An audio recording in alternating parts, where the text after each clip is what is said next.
Craving a good mystery? Need to get away? June's Journey is the perfect game for you. Awaken your inner Sherlock and step into the glamorous, roaring 20s as you literally search for clues. It's all part of solving mystery after mystery. Vivid scenes, chill music, and tons of unique features to keep you entertained. You'll love this interactive take on a good story. It's the perfect pick-me-up. Find your inner detective. Download June's Journey today. Available on Android and iOS mobile devices, as well as on PC through Facebook Games. This week on Myths and Legends, there are 3 stories from Japan. On the first, we'll see how that mid-morning wine break might lead to you meeting the person of your dreams.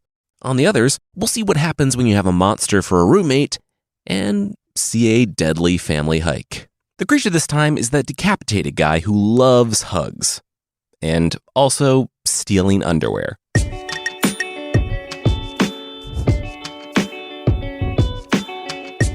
This is Myths and Legends, episode 291, The Monsters.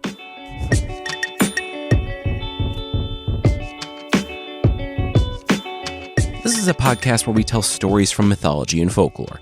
Some are incredibly popular stories you might think you know, but with surprising origins.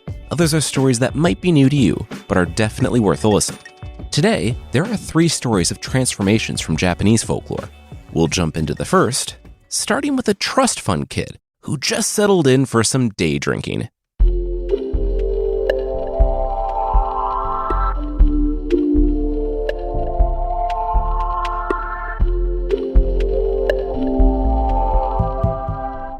I think you're sitting on an anthill, Akinosuke's friend said to him.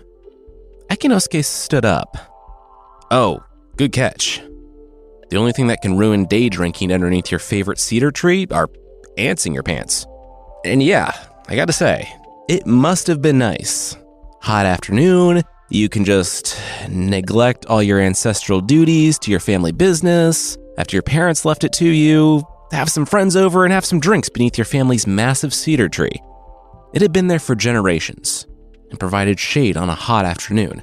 Akinosuke was tired of his friends' conversation, though, and told them that they could keep talking, but don't bother him. He was going to take a nap.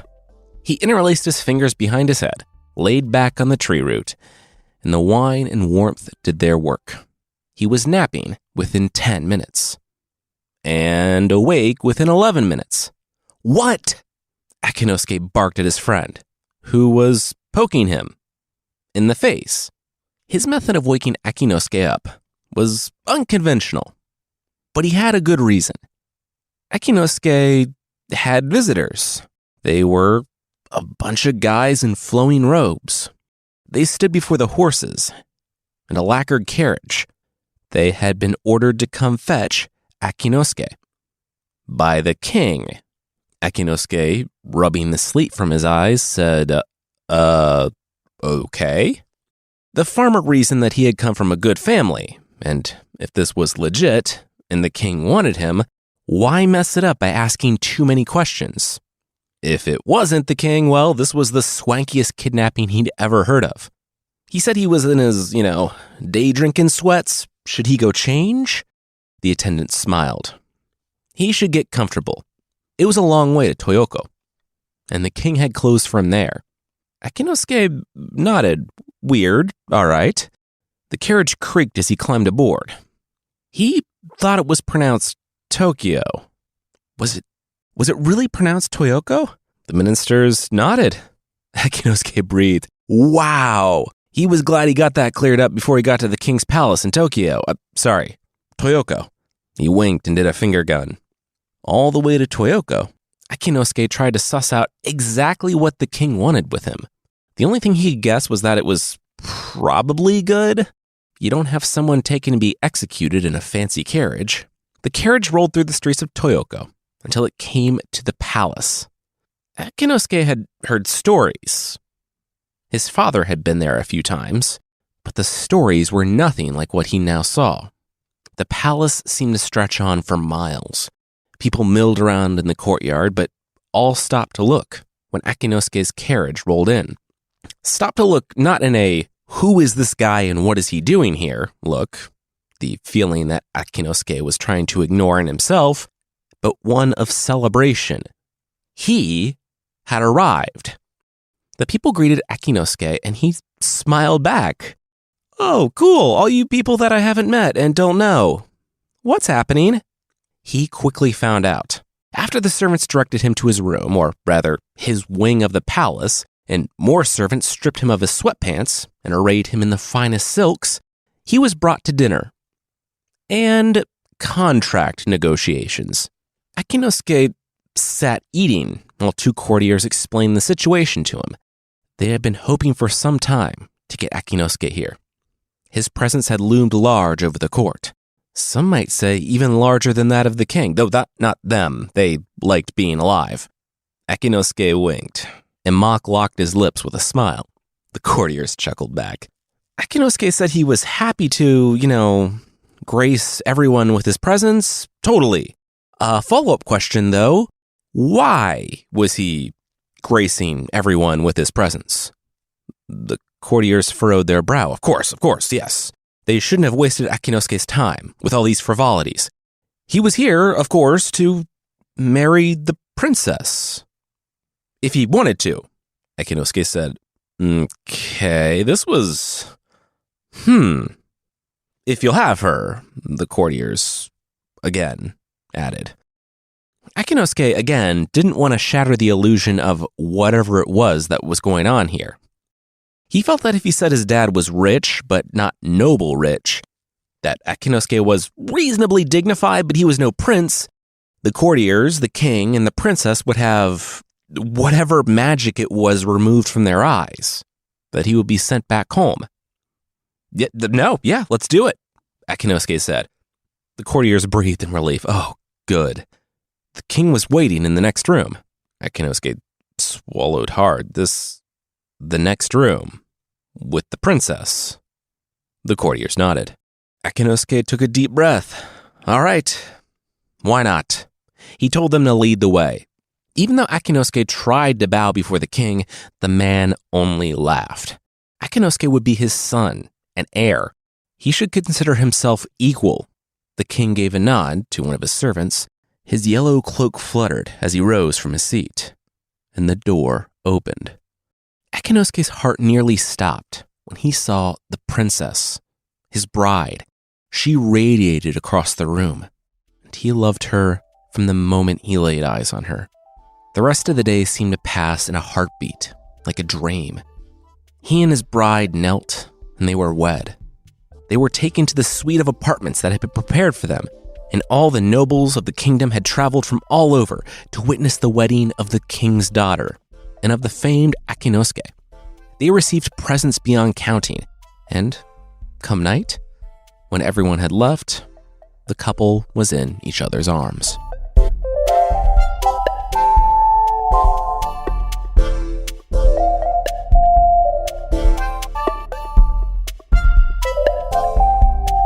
The king said it wouldn't do for his son to sit around the palace. Akinosuke was a man of great talents. The king would take advantage of having such a man as his son-in-law. Akinosuke only smiled. Yes, talents. He definitely hadn't grown up the rich son of a rich farmer and coasted on basically that. I mean, the king's people had picked him up day drinking, is what he didn't say to the king. He only stood tall. How could he help his father's kingdom? Our kingdom, the king said solemnly. Akinosuke nodded. That's right. He was a prince now. He was still getting used to that. The way Akinosuke was to put his talents to work was some good old-fashioned nepotism. He was fast-tracked to a governor position. It was easy enough. The people were peaceful, but they didn't know the laws of Toyoko. Akinosuke was to govern them with wisdom and kindness. He sailed to the island of Raishu with his wife, the princess, in a ship laden with goods and nobles. He landed and found the people of the island ready to welcome him. And the job was easy. There were misunderstandings and confusions, but Akinosuke remembered the king's order to rule with wisdom and kindness. The first 3 years were busy, but after that, the government ran itself. When the princely governor, Akinosuke's official duties were focused on rites and ceremonies and customs and pretty much nothing else, he turned to his wife, and they started a family together. Over the next 30 years, they had 5 sons and 2 daughters. The daughters were first and married off to good families. The sons who were old enough found matches and careers as well, and the youngest were fostered in the greatest households in the kingdom. Akinosuke grew into a man, and then an old man. He shared all those years with the princess, his wife. They loved each other as they had the day they had met, up through nearly 40 years of marriage. Up until the end. She fell sick. He sent word to his father to send the best physicians in Toyoko, but the messenger didn't reach the king before the princess passed. Akinosuke was by her side, weeping when she died. He didn't stop weeping either. He did stop eating, though, and soon the king recalled him to Toyoko with the princess's body. While the people were constructing the grand tomb for the princess, the old king said that he thought that Akinosuke needed time. The throne was his if he wanted it, but Akinosuke cut him off and shook his head. Toyoko only reminded him of her. His children, they could take the throne. He just wanted to leave this world if he couldn't be here with her. The old king swallowed hard. His yellow cape drooped. He understood Akinosuke's pain. He felt some measure of it himself, though he could see how dearly Akinosuke had loved his daughter. Like he said, Akinosuke needed time. Why didn't the man try going home for a bit? Akinosuke said he couldn't go back to Raishu. Everything there reminded him that the old king said, not Raishu, home. His old home. His family's farm. Akinosuke thought about it. It might be nice. He could see how everything had carried on in his absence. He did actually leave without telling anyone at all or sending word back. Probably should have done at least that. Still, briefly thinking about his affairs at home was longer than he had gone in the past few weeks without agonizing over his late wife. You know what? Sure. Yeah, maybe it would be nice. Akinosuke said goodbye to the king and the friends he had made. He bowed before his wife's tomb, now finished, kissing it, telling her he would return. The prince boarded the carriage and, all the way out of Toyoko, smiled that, this time, he could feel the bumps of each stone in the road. His body ached. He napped more. The sights weren't as crisp or sharp off in the distance. His wrinkled hands ran through his white hair as he rumbled off over the horizon and remembered the life, the wonderful life, well lived, with those he had loved.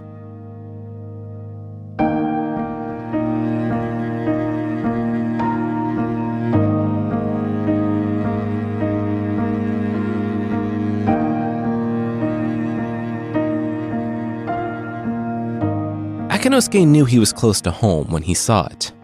40 years stronger, 40 years taller. The cedar tree. He smiled. That was where his journey had begun. He told the driver to stop. Akinosuke could see his family's estate off in the distance. He didn't know what state it was in, but he could take a moment here, at the tree. He walked along, feeling the bark. He finally came to the spot on which he used to sit with his friends. He lay down. It had been a warm afternoon, like this one. He interlaced his fingers behind his head, watched the leaves swaying gently, and... Oh my gosh, Akinosuke said, nearly choking. He turned to his friend. Why were his fingers in Akinosuke's mouth? Wait. His friend was trying to tell him something about a moth flying in his mouth. They were just trying to be helpful, but Akinosuke couldn't stop. He couldn't stop looking at his hands. They weren't wrinkled. He felt his side and his face. His skin was taut. He took down his hair. Black. Not silver. What had happened? You were sleeping? His friend said, taking another swig of wine. They said it was super weird. While he slept, a moth came out of his mouth. They didn't know if it was the wine or what, but then things just got stranger. The moth flew over to that anthill and was pulled in by this big black ant. It wasn't an hour, though, until the moth emerged again from the anthill and started making for Akinosuke's mouth. The friend tried to get it before it went down his throat, thinking that waking up with his friend's fingers in his mouth would be better than a moth in his throat, but he guessed both kind of happened. Yeah, Akinosuke grimaced. He sat there in awe. He couldn't believe it. He had lived 40 years. It was all nothing? Just an afternoon? His children, his kingdom, his wife? Then he looked at the anthill. He told one of his friends, "Go to the house, get a spade, a small one." He didn't want to disturb them. Akinosuke removed the outer area, around the initial hole, but then realized he had to go deeper. He followed the bumpy, winding tunnel until it opened up into a cavern. "Whoa," Akinosuke's friends said in unison. The ants were freaking out, going in all directions, scrambling deeper underground. Their little mounds and holes looked like houses. You could almost be fooled into thinking that it was like a big city underneath the root of the tree, leading up to a grand hill built around a root in the center, almost like a palace. There, one ant didn't move in terror like all the others. Oh, that's the one! That's the one that grabbed the moth!" one of his friends shouted. "He had the yellow wings!" Akinosuke sat in shock. Yellow wings. Like the king's yellow cloak. That meant... Akinosuke's eyes looked back a bit from the king to the courtyard before the palace. A clay mound sat in a place of honor. A water-worn pebble on the top, like a Buddhist monument. "Wow, that ant is a brave one of his friends said. "He is. He's the king. He's my father-in-law. And that's the grave of my wife." Akinosuke swallowed hard and nodded at the ant. "Goodbye." The ant nodded back as Akinosuke replaced the clod of dirt over the palace grounds. Akinosuke's friends thought it was the wine. I mean, that was weird. But truly, something changed in their friend after that day. He no longer whiled away the days aimlessly drinking and not caring about his family's legacy or all the people in their employ. He was a wise, kind leader. They did think him odd, though. In all the years that followed, he never married. He spent long hours out by the cedar tree in quiet reflection, and after he was gone, he put it in his will that he wanted his remains to be put out by the cedar tree and not in his ancestral graveyard. He wanted to be with his true family.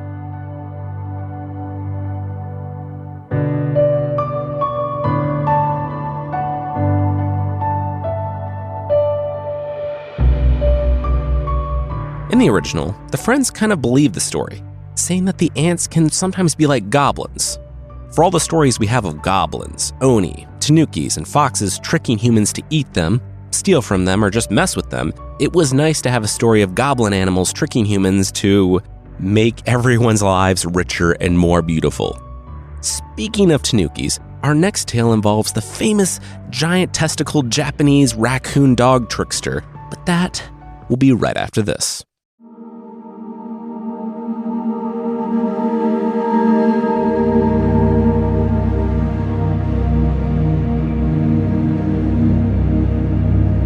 The priest was out gathering wood after the snowstorm. The other priests had acolytes to do stuff like this for them. For some reason, none had ever wanted to come up to his temple in the farthest reaches of the mountain peaks. He crunched along with each footstep until, up in the road, he spotted a heap of something. He got closer and saw that it was an animal. A tanuki. It was unconscious. The priest felt it. Unconscious, but not dead. It was still warm, a little at least. Its fur had frozen on the outside, but the priest could see the creature's breath in the air. The priest dropped what wood he had in order to carry the creature and cut his trip short.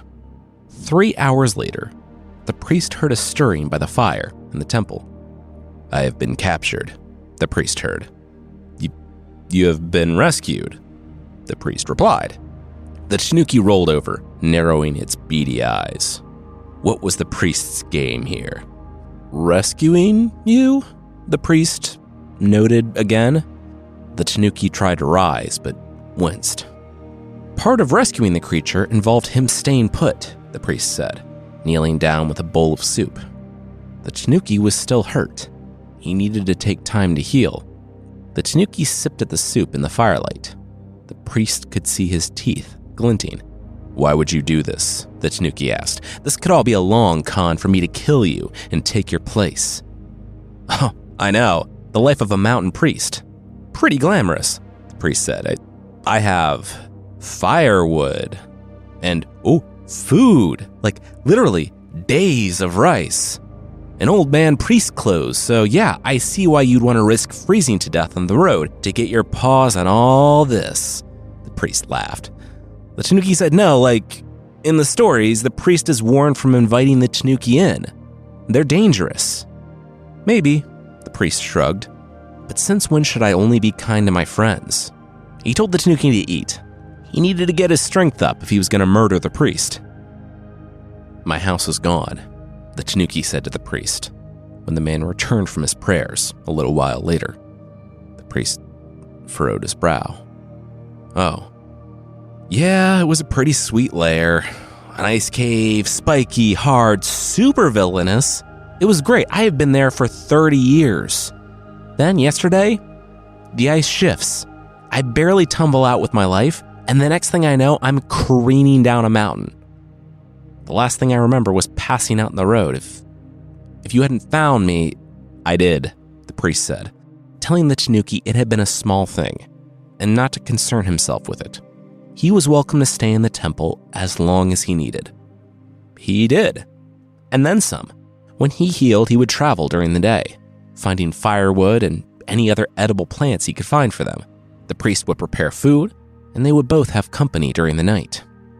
When the snows began to thaw, and the mountain streams began to flow again, the tanuki said he should be going. The priest had told him how the villagers usually came up after the first thaw in the spring, to bring the priest provisions and mend the temple roof and walls. The tanuki didn't want to get shot by some overzealous hunter who didn't realize he was a friend. What? The tanuki said, when the priest just stood there, smiling. Nothing, it's just, you said friend. The tanuki grumbled, whatever. What he meant was that he wasn't trying to murder the priest. Yet. I know, the priest said, and told his little friend that if he found himself back in the area in the winter, it was nice to have him around for company. The tanuki rolled his eyes. Yeah, like that's ever gonna happen. It did. The following winter, the tanuki showed up at the temple. The priest playfully chided him before inviting the creature in from the cold. It took about 3 winters before the tanuki stopped acting like they weren't friends, and 5 before he broke down and let the priest build him a bed in an alcove in the temple, essentially a room of his own. At 10 years, he asked the priest something he had wanted to ask for the last 3 years. He wanted to say that he was so grateful. Grateful for the priest to give him a chance, to look past what he thought the tanuki was, to show him kindness and for saving his life and being a friend. The priest nodded. Of course. All this time, though, the priest had given and given, but he had never asked for anything. What could the tanuki give the priest in return? What did the priest desire? The priest rubbed his bald head as he sat back. Desire.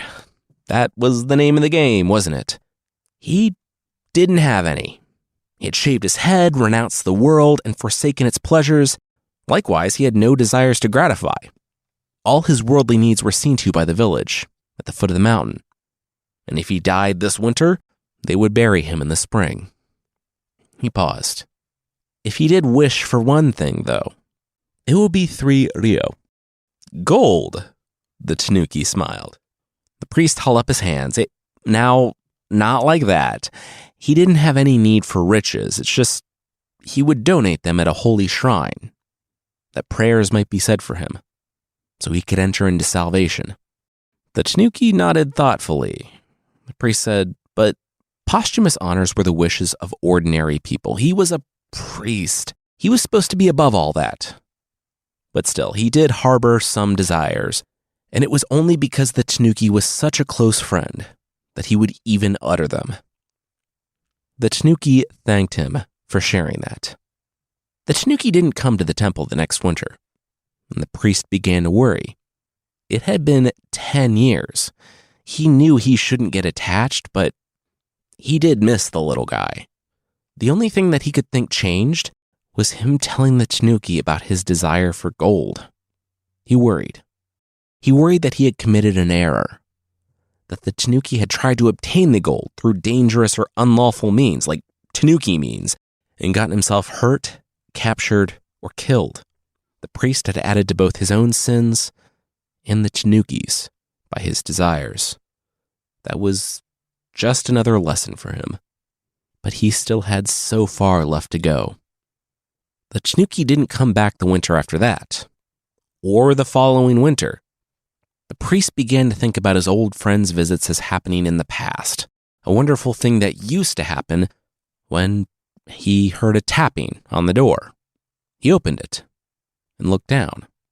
It was him, the tanuki. The 3 years since had not been kind to the creature. His arms were scarred and his fur singed. He carried a sack. When he was inside, and the priest slid the door shut against the wind, the tanuki turned the sack upside down. 3 rios slid out, and the gold shimmered in the firelight. The priest said, "What was that?" The tanuki said it was for his friend, the priest. He said he had 1 in 3 rio, and the tanuki had gotten it for him. The priest picked them up, marveling, nearly moved to tears. This was everything he had ever wanted. Prayers could be said for him now. After he was dead, he could be honored. He set them back down, but he couldn't accept. The tanuki shook his head. He didn't understand. The priest breathed deeply. Not to offend his friend, but what honorable, legal way of earning human money existed for a tanuki? This was for his salvation, and it was going to be donated to a shrine. It couldn't come from a questionable source. Far from being offended, the tanuki smiled. He was hoping his friend might feel that way. It would make the past 3 years actually worth it. He didn't get the money in a tanuki way. The priest was right. Tanukis didn't really have a way of earning honorable money. If this money had been to, for clothes to dress up as somebody to steal more money from somebody, or eat somebody, or forming a corporation to get a bunch of suckers to develop property on deserted islands, yeah, he would rob, murder, and scam to get this money. But it wasn't for that. It was for his friend. So he went to the island of Sado, the one with the gold mines. He stalked the worker camps and sifted through the sand, searching the discarded flecks in the rocks. He set up his own camp not too far off. He built a forge, made molds. He made 3 pure rio for his friend, using only hard work. The priest lifted up his friend with a hug. I thought it was funny that, in the original, the tanuki told the priest that he did a kindness. Part of the priest returning that kindness was to never tell anyone what the tanuki had done ever. It was too nice. He needed to speak with other tanukis again, and if they found out what he had done, he would never live that down. The priest told the tanuki that he couldn't keep the money in his temple. The villagers who looked after him were kind, but also human. He didn't want their excessive desires to make it difficult for them to stay virtuous. The best course of action was to donate it immediately. The next morning, the pair set off for the city. They camped as they went, and soon they approached the gate. The priest turned to tell the tanuki that he should probably find another way inside, but the creature was gone. Probably for the best. The priest made his way to the shrine, and the priest there was flabbergasted. A couple things. One, how did the priest get this much money? Who was so generous? Also, too, he didn't hear that the mountain priest had taken on an acolyte. He pointed behind the priest. The mountain priest looked behind him to the young man in the brown cloak, who smiled. The mountain priest shrugged it, didn't know what to say. The acolyte had been with him, going on 13 years now? As for the money, well, a tanuki dropped it at his temple. Can you believe it? Couldn't say for certain where it came from, but he didn't have any reason to think it was tainted at all. The priest inspected the money. Sure, whatever. Tanukis are dreadful creatures, the acolyte chimed in. I don't know, the mountain priest smiled. They can surprise you, and I think they have it in them to be good, even if they don't want to admit it themselves. No, your acolyte is correct, the shrine priest said, inspecting the ryo. Tanukis are horrible. You know, one straight up fed an old woman to her husband? They use their testicles as sails. Horrible, horrible creatures. All right, the mountain priest said. He donated his money to the shrine and left the city. On his way out, he looked back to the young man in brown that still followed him. Acolyte, huh? Shut up, the tanuki said. The tanuki and the priest spent every winter together after that. Many years later, on the winter where the priest died, the people emerged from the village in the spring to find the body had already been buried underneath a beautiful carved headstone. Even though they couldn't find a priest to occupy the remote mountain temple after that, and the people of the village stopped visiting, travelers would tell how the abandoned temple never fell into disrepair.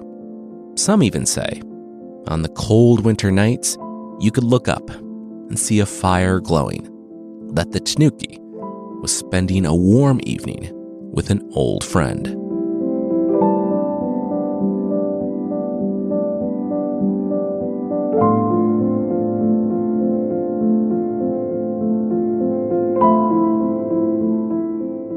We'll get into our third story about a mother and son leaving on a perilous journey, but that will, once again, be right after this.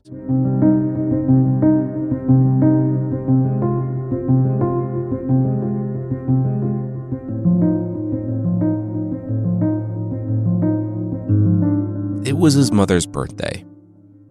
She was 60. The peasant embraced her, then sobbed into her shoulder, just like he had when he was a boy. And just like when he was a boy, she rubbed his back. She told him everything was going to be all right. They both knew that it was a lie. There was a pounding at the door. The first thing the daimyo had done when he took power was to make a list. Names and birthdays. The mother patted her son to go answer it. He didn't need more trouble than today already brought. The peasant rose and met the two samurai at the door.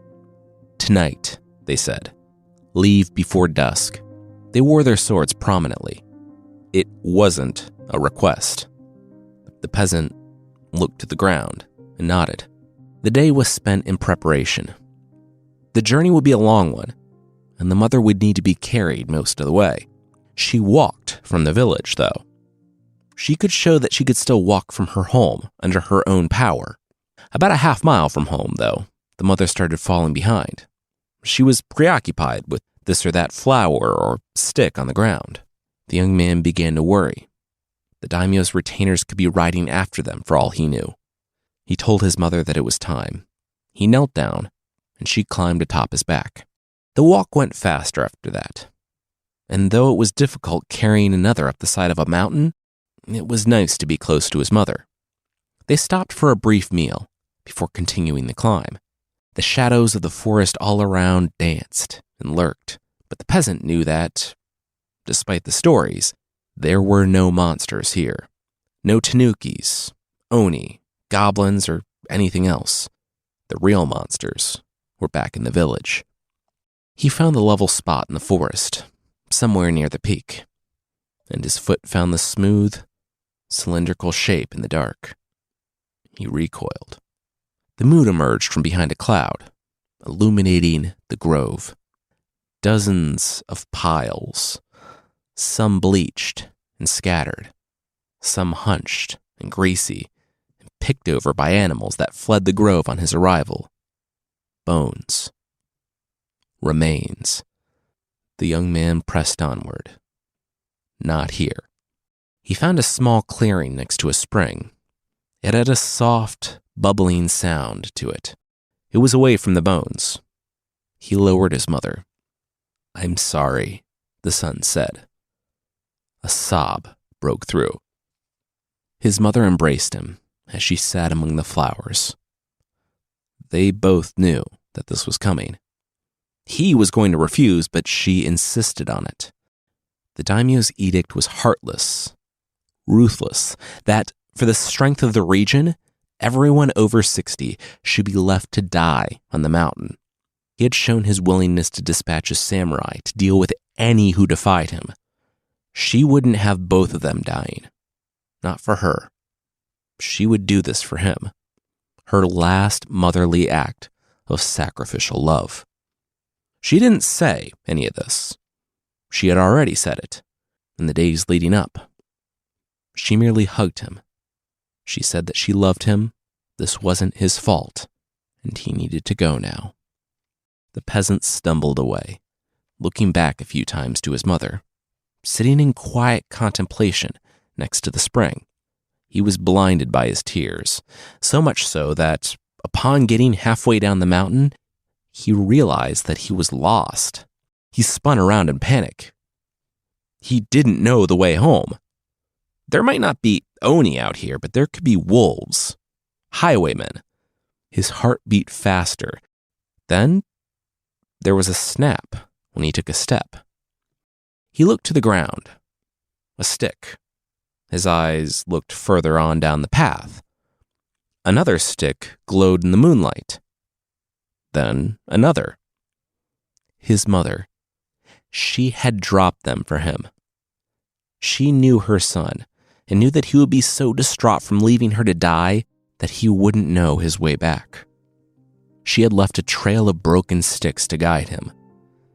She had been looking out for him even on the way to her own death.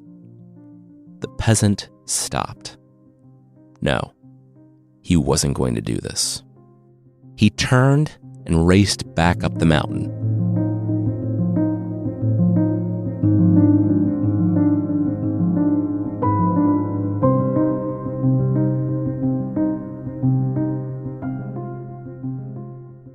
She stopped making a fuss about it when they approached the village, and they both had to be quiet. The peasant snuck past the guards and entered his house, lifting up the floorboards. He dug until dawn, helping his mother down into the hole and replacing the boards over her head. When the samurai came to inspect the house, to see that she was really gone, she watched them through the cracks beneath the planks. Keeping her hidden turned out to be easy. She didn't eat much, and she could come out whenever they didn't have visitors. Besides, the daimyo had other things to worry about now. There was a reason for the daimyo's obsession with strength. Another lord, another daimyo, was eyeing his lands. The man was powerful, and he had issued a challenge. It came in the form of a riddle the enemy lord said should be easy for the daimyo, if he wasn't too stupid to rule, his words. Of course, such an insult could prompt a reprisal. That was what the enemy lord wanted. He said the daimyo had a week to show how to make a rope out of ash, or else that would demonstrate that he was too intellectually unfit to look after his people, and the enemy lord would do them a kindness by conquering them. The daimyo had no idea and put out the challenge to his people. Anyone who could make a rope out of ash would be honored. They could have whatever they asked of the lord. "Oh, that's easy," the mother said, upon emerging from the hole that morning. Apparently, if you coat a rope in salt or soak it in salt water, then let it dry and then burn it, it will retain its shape. I can't verify this, but apparently in the story, it worked. The peasant rushed the ash rope to the lord. He had saved his province for about 3 hours. The next challenge came through in the form of a porcelain ball with a winding hole through its center. The daimyo had to pass a silk thread through the ball. And he did. Well, the peasant did. With the mother's guidance, the peasant smeared a bit of honey on the other side of the ball and tied the thread to an ant. The ant, going after the honey, wound its way around the center of the ball and emerged out the other side. The peasant had done it again. But still, a third task came. A drum. Make a drum sound without being beaten by a person. The mother knew the answer to this one too. It was, of course, bees. Tie up a bee on the inside of the drum, and they'll tap it. When the peasant took the solution to the daimyo, the ruler received yet another message. But this one wasn't from the enemy lord. This was from the emperor. He had learned what the enemy lord was doing. He was disrupting the peace, and he and his samurai were being called to the emperor's court to explain themselves. It was over. The daimyo called everyone together and had the peasant stand before all. This man's wisdom had saved their province. The peasant shook his head. No, it wasn't him. He pointed to the crowd. It parted, and his mother stepped out. He turned to the daimyo. He had been disobedient. He had defied the daimyo's orders. He had saved his mother, and in turn, his mother had saved all of them.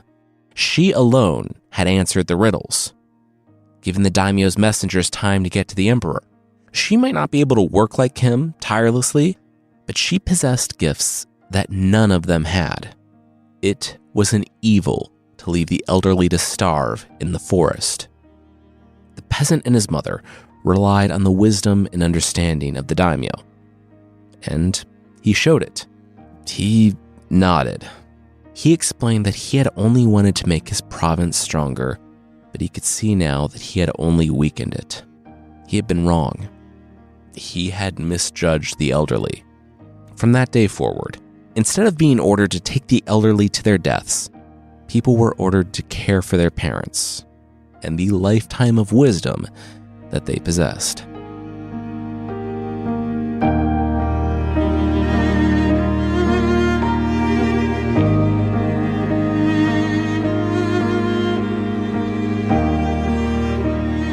Now, this was admittedly a tidy little moral. The practice of ubasute, which I found in places translates to abandoning an old woman, or more colorfully, granny dumping mountain. Like the Scandinavian attastup, this act of abandoning the elderly in times of famine or hardship appears to largely be legendary, at least in the sense that there be an edict demanding fulfillment. It's possible that it could have, tragically, been carried out at the local or family level, but we just don't know. The moral is nice, though it would be better if it were more focused on not abandoning people to die based on their value as people, not just for what value they can bring with their wisdom. Also, the central premise of the third story today was essentially ageist. Age really is just a number.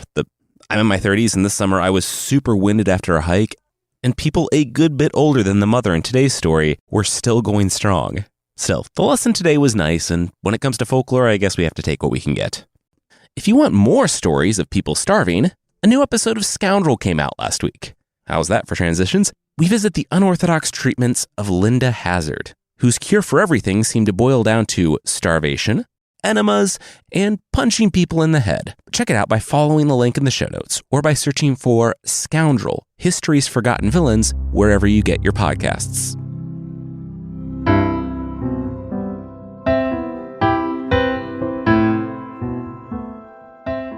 The creature this week is the pugat. From Filipino folklore, the pugat means decapitated one. And weirdly enough, that is the least interesting thing about it.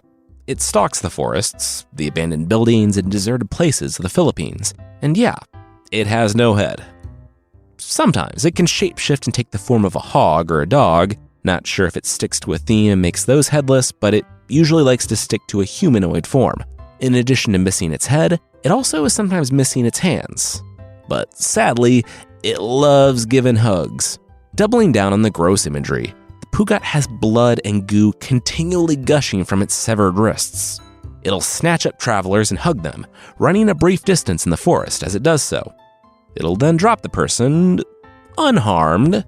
I mean, they'll be lost in the forest, covered in blood from the most vicious, unasked-for hug ever, so unharmed is really relative here. It's no surprise that hugs from the pugat often lead to insanity. It doesn't eat humans, and that's not because it's nice. Remember, it doesn't have a head, it can't chew. It only eats snakes and centipedes, things that it can stuff down its neck hole.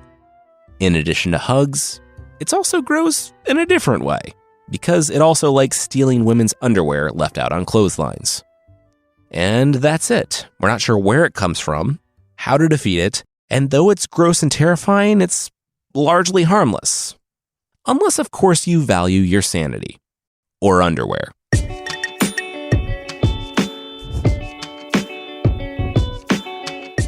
That's it for this week. Myths and Legends is by Jason and Carissa Weiser.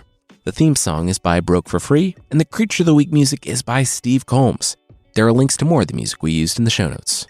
Myths and Legends is a registered trademark of Bardic Enterprises, LLC. Thank you so much for listening, and we'll see you next time.